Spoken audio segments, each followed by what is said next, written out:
Dear Miss Callie, magandang araw po sa inyong lahat. Ako nga pala si Andrew. 31 taong gulang na ako at nakatira sa isang maliit na barangay sa Bulacan. Isa lang akong ordinaryong binata na nangangarap noon na magkaroon ng maayos na buhay. Hindi kami mayaman, pero sapat ang kinikita namin para maitawid ang bawat araw.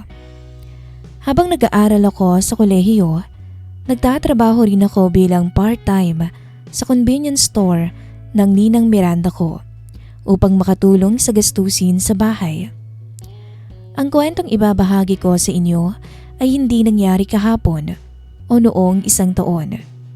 15 taon na ang nakalipas. Taong 2011. Hanggang ngayon po, sariwa pa rin sa alaala ko ang mga pangyayaring tuluyang nagbabago sa takbo ng buhay ko. At syempre, wala namang taong kayang hulaan ang mangyayari bukas. Kaya hayaan ninyo kong ikuwento sa inyo ang nangyari noong mga panahong yun. Noong mga panahong yun, wala pa akong ibang iniisip kundi makapagtapos ng pag-aaral, makatulong sa pamilya, at kumita ng sapat na pera para sa pang-araw-araw na pangangailangan.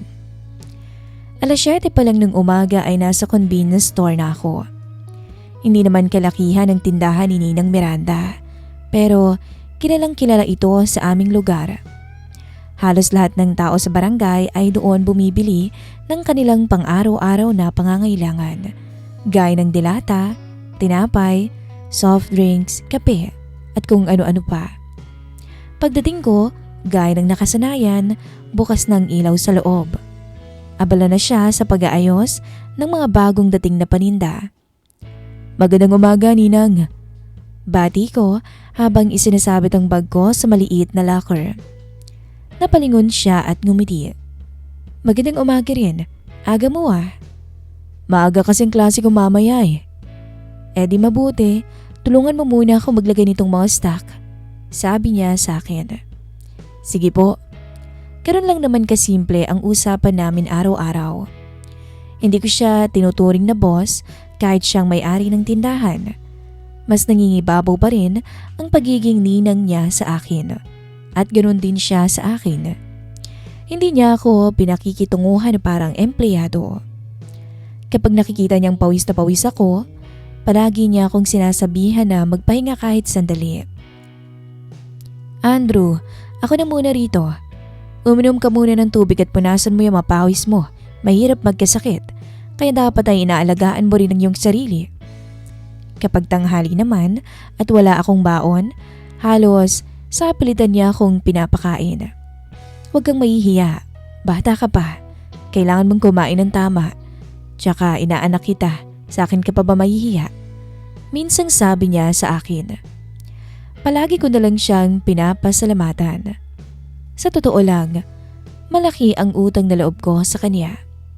Kung hindi dahil kay Ninang Miranda, baka nahirapan akong pagsabayin ang pag-aaral at pagtatrabaho.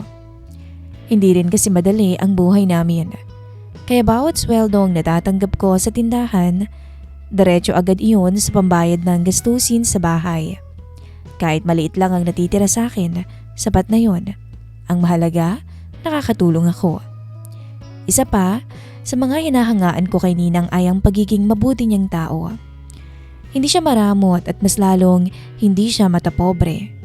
Kahit sa mga customer na minsan ay kulang ang pambayad, inuunawa niya. "Sige na, bukas mo nalang ibigay ang kulang," madalas niyang sabihin. Kaya hindi nakakapagtaka kung bakit halos lahat ng tao sa barangay namin ay ginagalang siya at gusto siya. Maging ang asawa niyang si Ninong Edgar ay ganun din. Madalas itong dumadaan sa tindahan bago pumasok sa trabaho o kaya naman ay kapag pauwi na. Kapag nakikita niya si Ninang, lagi niya itong binibiro. "Manager, pwede bang umutang ng isang soft drinks?" Madalas na biro niya sa asawa niya. Tatawa lang naman si Ninang. "Hindi, bayad muna." Lagi niya lang natugon. "Aba, pati ba naman asawa sinisingil pa?" "Tindahan ho ito, hindi charity." Pabirong tugon naman ni Ninang. Pareho silang nagtatawanan habang ako naman ay napapangiti na lang sa isang sulok habang pinapanood sila. Sa tagal nilang magkasama, hindi ko sila halos nakitang nag-away. Kung meron man, siguro yung simpleng tampuhan lang na nawawala rin kaagad. Hindi marangya ang buhay nila, pero makikita mong mahal na mahal nila ang isa't isa. Hindi ko alam na nabibilang na pala ang mga araw at magbabago na ang lahat. Bandang 3:00 ng hapon noon, habang inaayos ko yung mga bagong dating na kahon ng dilata, biglang tumunog yung cellphone ni Ninang Miranda. Agad niya yung sinagot. Nung una, normal lang ang ekspresyon niya, pero ilang segundo lang, bigla siyang namutla. Anong sabi mo? Nanginginig na niyang tanong sa kausap. Doon na ako napatingin sa kanya. At doon na rin ako unti-unting kinabahan. Pakiramdam ko ay may kung anong masamang nangyari dahil kita sa mukha niya ang pagkataranta. At hindi ko alam na yun na pala ang simula ng trahedyang hindi ko kailanman malilimutan. Hindi ako mapakali nung araw na yon habang nakatingin kay Ninang Miranda. Nanginginig ang kamay niya habang hawak ang kanyang cellphone. Hindi ko pa alam noon ang sinasabi ng nasa kabilang linya. Pero sapat na para sa akin ang ekspresyon ni Ninang para kabahan ako. Andrew, naaksidente ang ninong mo at malubha daw ang kalagayan niya. Umiiyak na sabi niya sa akin. Ano ho? Saang ospital po siya dinala? Gulat na tanong ko sa kanya. Binanggit niya ang pangalan ng ospital sa akin. Tsaka niya dali-daling kinuha ang bag niya. Ikaw na munang bahala rito. Kailangan ko umalis at puntahan ng ninong mo. Wika niya sa akin. Opo, sige po, mag-iingat po kayo, Ninang. Sagot ko sa kanya. Hindi na siya nagsayang pa ng oras. Halos patakbo siyang lumabas ng convenience store at sumakay ng tricycle. Naiwan akong nakatayo sa pintuan habang pinapanood siyang papalayo. Buong maghapon hindi ako mapakali. Kahit may mga customer na pumapasok, wala sa trabahong isip ko. Paulit-ulit kong sinasabi sa sarili ko na magiging maayos din ang lahat. Dahil sa totoo lang, malapit din naman sa akin si Ninong. At paulit-ulit kong pinagdarasal na sana ay maging maayos din ang lahat. Kinabukasan, maaga akong nagpunta sa tindahan. Pero pagdating ko, sarado pa rin ang rolling door kaya naman nagtaka ko dahil hindi yun ang nakasanayan ko. Napansin kong may ilang kapitbahay na nag-uusap sa labas. Nung makita nila ako, biglang tumahimik ang mga to. Medyo nagtaka ako dahil sa ginawa nila, kaya naman napatitig ako sa kanila. Hanggang sa lumapit sa akin si Aling Tess. Andrew, tawag niya sa akin. Bakit o? Nasaan o kaya si Ninang? Tanong ko sa kanya. Napabuntong hininga siya bago marahang nagsalita. Wala na ang ninong mo. Parang guminto ang mundo ko nang marinig ko ang sinabi niya. Ano ho? Gulantang na tanong ko. Binawian siya ng buhay kagabi. Sagot niya sa akin. Hindi ko na narinig ang mga sumunod niyang sinabi dahil parang nabingi ako. Hindi ko matanggap dahil parang kahapon lang nakita ko pa siyang nakangiti. Kahapon lang nagbibiroan pa sila ni Ninang sa loob ng tindahan. Tapos bigla na lang malalaman ko na wala na siya. Nangapong ding yun, dumiretso ako sa bahay nila para makiramay. Pagpasok ko sa loob, bumungad agad sa akin ang kabaong ni Ninong Edgar. Tahimik akong yumuko at nagdasal. Pagkatapos nun, lumapit ako kay Ninang Miranda. Nakita kong namumugto ang mga mata niya sa kakaiyak. Halatang hindi pa rin siya makapaniwala sa nangyari. Ninang, tawag ko sa kanya sa mahinang boses. Paglingon niya sa akin, hindi na niya napigilan ang muling pag-agos ng kanyang mga luha. Kaya ang tanging nasabi ko lang sa kanya, nandito lang po ako. At sa pagkakataong yon, napahagulgol na siya. Kaya naman niyakap ko siya para damayan. Lumipas ang mga araw. Pagkatapos ng burol at libing ni Ninong, bumalik ako sa dati kong trabaho sa convenience store. Pero napansin kong Hindi na katulad ng dati si Ninang Miranda. Tahimik na siya, hindi na siya palangiti. Madalas siyang tulala habang nakatingin sa isang sulok. May mga pagkakataon pang napapansin kong mali ang naibibigay niyang sukli sa customer. Kapag pinapaalalahanan ko siya, tsaka lang siya nakakabalik sa ulirat. Pasensya na, Andrew. Mahina niyang sabi. Ayos lang po. Naiintindihan ko naman pong pinagdaraanan niyo, Ninang. Sagot ko sa kanya. Simula noon, mas lalo kong sinikap na tulungan siya. Ako na halos ang gumagawa ng lahat. Ako na nga rin ang naglilinis ng tindahan bago magbukas. Kapag gabi, ako na rin ang nagsasara. Kung may kailangang bilhin sa palengke, ako na rin ang pumupunta. Hindi niya na ako kailangan pang utusan. Kusang loob ko na yung ginagawa. Pakiramdam ko kasi, yun lang ang paraan para kahit papaano ay gumaan ang bigat na dinadala niya. Minsan, nagluluto ako ng ulam at dinadala ko sa bahay niya dahil alam kong wala siyang gana sa lahat dahil sa nangyari. Isang beses, pumunta ako sa bahay nila, dala ang niluto ni nanay na adobong pusit. Kumain na po kayo, sabi ko sa kanya habang inihahanda ang pagkaing dala ko sa mesa. Wala akong gana, malamya niyang sagot sa akin. Kahit kaunti lang. Sa tingin niyo ba, Ninang, natutuwa si Ninong Edward na makita kang nagkakaganyan? Malulungkot yun, mariin kong sabi.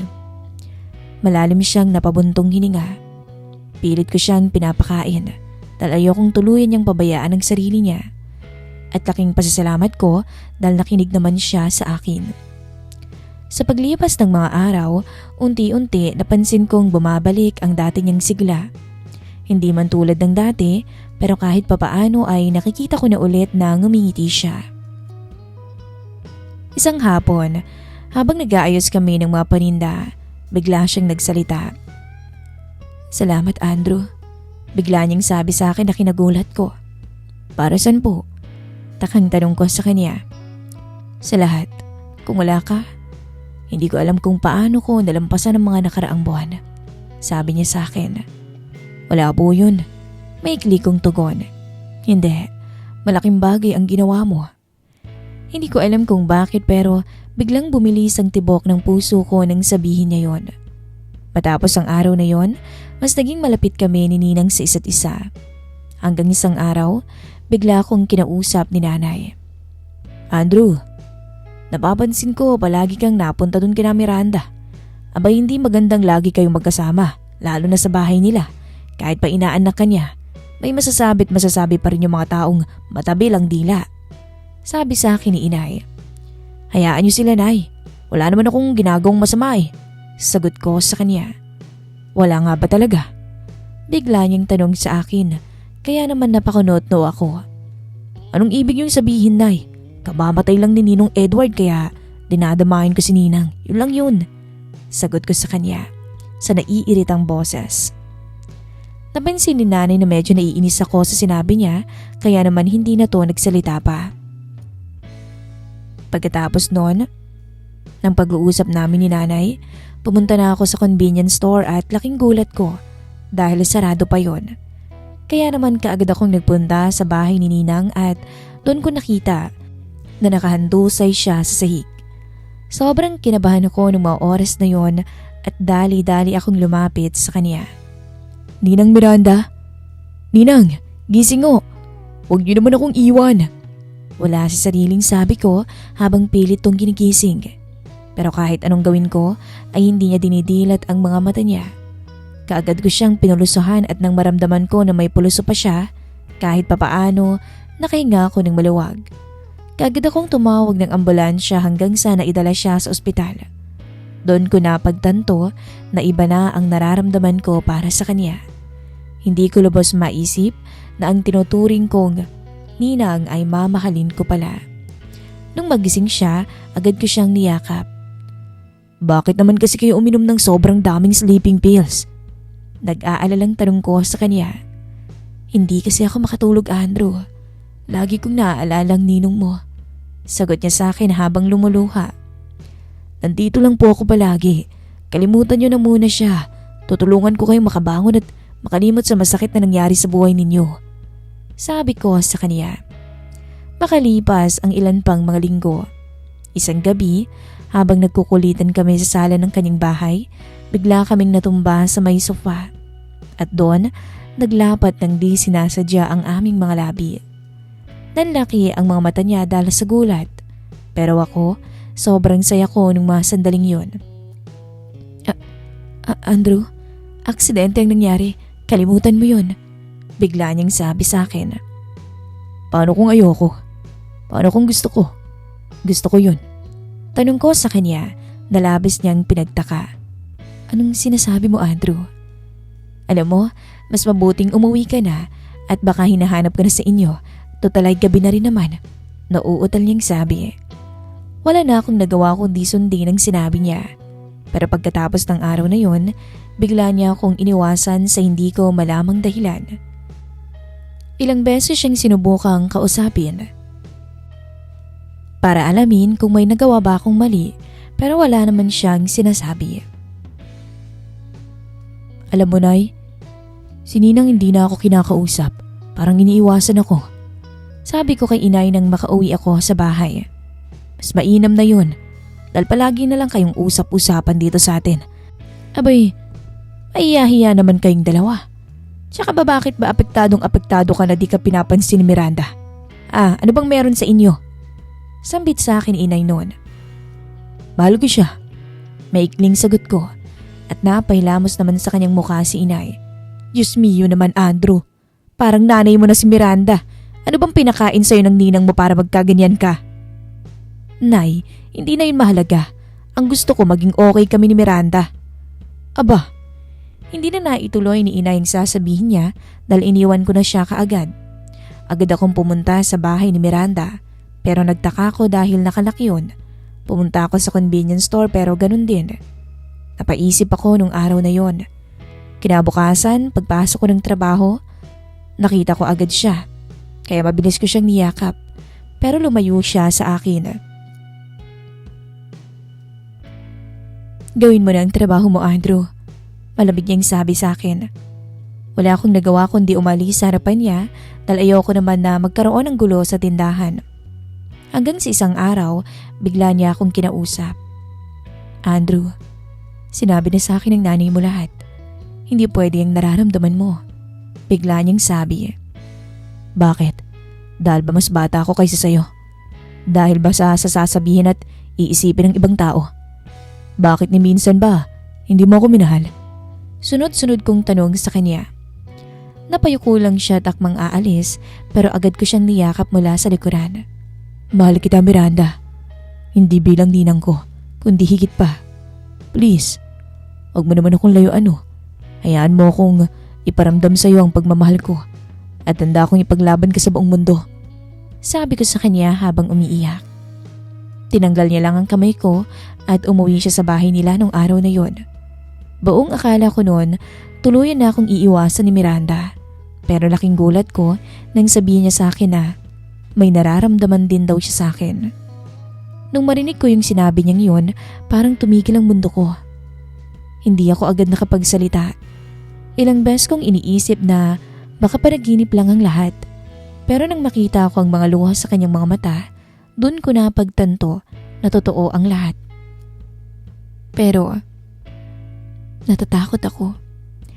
Alam mo naman kung anong sasabihin ng mga tao. Dagdag niya sa akin. Marahan kong hinawakan ng kanyang kamay. Hayaan mo sila. Hindi naman sila ang bubuhay sa atin . Dead man na lang tayo sa mga chismosa na wala namang alam. Pabiro kong sabi sa kanya. Napabuntong hininga siya. Hindi ganun kadali. Alam ko. Pero hindi kita hayaang harapin yun ng mag-isa. Mula noon, naging bukas kami sa aming nararamdaman. Hindi naging madali ang lahat. May mga kapitbahay na palagi may sinasabi kapag nakikita kaming magkasama. May mga matang mapanghusga at bulong-bulungan tungkol sa amin. At ang pinakamahirap sa lahat ay ang pagtutol ni nanay. Andrew, pag-isipan mo ang ginagawa mo. Paulit-ulit niyang sinasabi. Pinag-isipan ko ng haho, inay, at dito ako masaya. Sagot ko sa kanya. Marami ka pang makikilalang iba. Hindi na po yun ang mahalaga sa akin. Ang mahalaga, Masaya ako. Hindi niya nagugustuhan ang sagot ko. Ilang linggo kaming hindi halos nag-uusap ng maayos. Masakit para sa akin na hindi niya matanggap ang desisyon ko, pero alam kong kailangan kong panindigan kung ano ang nararamdaman ko. Isang araw, habang nasa tindahan kami, may ilang taong sadyang nagparinig. Aba, napakabilis naman makahanap ng kapalit. Nagkatinginan kami. Bago pa makasagot si Miranda, ako na ang nagsalita. Wala kaming inaagarbyadong tao. Wala rin kaming inaapakang iba. Kung wala kang magandang sasabihin, mas mabuti pang manahimik na lang kayo. Panunupalpal ko sa kanila. Tahimik silang nagkatitigan bago tuluyang umalis. Napansin kong nangingilid ang luha ni Miranda. Salamat. Mahina niyang sabi. Simula ngayon, hindi na kita hayaang mag-isang sumalo ng lahat ng panghusga. Unti-unti, tumigil rin naman ang mga usap-usapan. Siguro dahil napagod na rin ang mga tao. At sa isip ko rin na makinakita nilang wala silang mapapala sa panghusga. Nagpatuloy ako sa pag-aaral habang nagtatrabaho pa rin. Hindi naging madali ang pagsabay ng lahat. Pero sa tuwing gusto ko nang sumuko, si Miranda ang nagpapaalala sa akin ng pangarap ko. Kaya mo yan, Andrew. Konting tiis na lang. At tama siya. Makalipas lang ang ilang taon, nakapagtapos din ako ng college. Hindi ko mapigilang maiyak nang isuot ko yung toga ko. Sa dami ng pinagdaanan namin, hindi ko akalaing darating din ang araw na iyon. Pagkatapos ng graduation, niyakap ko si Miranda. Salamat. Kung wala ka, baka hindi ko rin to kinaya. Sabi ko sa kanya. Ngumiti lang siya habang pinupunasan ang luha niya. Hindi rin nagtagal, nakahanap ako ng magandang trabaho. Mas maayos na ang kinikita ko. Unti-unti naming naiahon ang aming buhay. Hindi ko siya iniwan at syempre, tumutulong pa rin ako kay nanay. Pinatunayan ko sa kanya na hindi lamang sa panahon ng paghihirap ako mananatili. Nung magkaroon ako ng sapat na ipon, nagsimula kaming bumuo ng sarili naming tahanan. Simple lang yung bahay pero punong-puno naman ng pagmamahal. Masaya kaming sabay na bumabangon tuwing umaga, sabay na kumakain at sabay rin nangangarap para sa kinabukasan. Minsan, naalala ko pa rin yung convenience store kung saan nagsimula ang lahat. Doon nagsimula ang mga pangarap ko. Doon ko natutunan ang halaga ng sipag, pagtitiyaga at pagmamahal. Pero hindi naging perpekto ang pinagdaanan namin. Natutunan kong hindi lahat ng laban ay kayang o kailangang sagutin ng galit. Minsan, sapat nang ipakita sa pamamagitan ng mga gawa na totoo ang pagmamahal at marangal ang intensyon. Ngayon, masasabi kong masaya ko. Hindi dahil naging madali ang buhay, kundi dahil sa kabila ng lahat ng pagsubok, pinili naming huwag bumitaw sa isa't isa. At iyon ang kwento ng buhay ko. Isang kwentong nagsimula sa isang maliit na convenience store at nagtapos sa isang tahanang puno ng pagmamahalan, paggalang at pag-asa. Hanggang dito na lamang po ang aking kwento. Maraming salamat po. Nagmamahal at lubos na gumagalang. Andrew.